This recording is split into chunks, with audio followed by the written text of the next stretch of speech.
Brandon Ross is actually one of the early people involved in this space, also one of the early investors, I believe, in the LC Advisors Fund, and subsequently has gone on to create a dedicated fund concentrating more on small business. When you're trying to work with clients and help them understand why this is a good idea, you have to have a story. For me, the story is really Renault's slide that shows that interest rates have fallen and rates charged on private debt. His slide showed credit card rates have not changed. So whether that's because of red tape and regulation, whatever it is about fractional reserve banking that has prevented the banks from forcing the rates down in these products, that's the story, right? We can charge a lot for this stuff. What does it replace? Like I said, for me, it replaces equities, because I think especially as you push above consumer debt, my fund has returns more in the 15% range. As you push above 10%, you really start to get into returns where even with some kind of a small value tilt, emerging markets, whatever it is, it's tough to convince yourself that you're going to get returns at that level. Especially in IRA accounts. I think it works beautifully in tax-protected vehicles.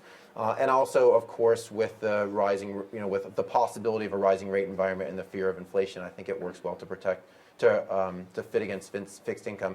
The interesting thing about private debt is it doesn't exist in the asset management marketplace. Like, I took a survey on fund administrators. Opus is my fund administrator, and I took a survey for them. And I was meant to choose what kind of hedge fund I was, and there wasn't private debt. It wasn't even an option. So it's sort of the double duty for wealth managers to both explain what private debt is and then convince people that they should have it. The next question, I think, is sort of how do you do due diligence on this new thing? And I think that's where the transparency helps. For the most part, these funds are almost completely transparent. In mine, you can actually see what's in the fund. You can do the same thing or understand what's in the fund when you look at lending club funds.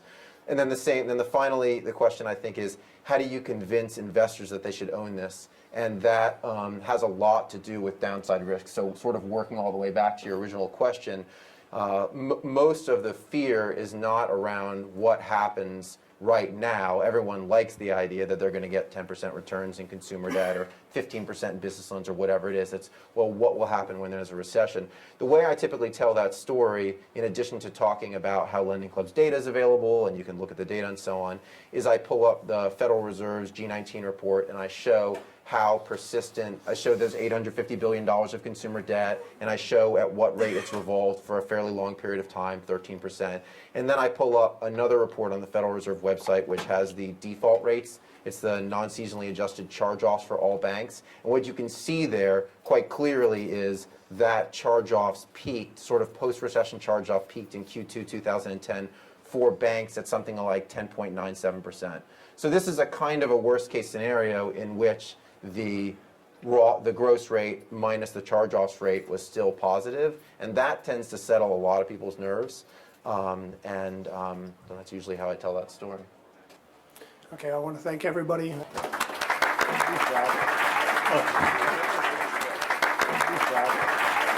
job.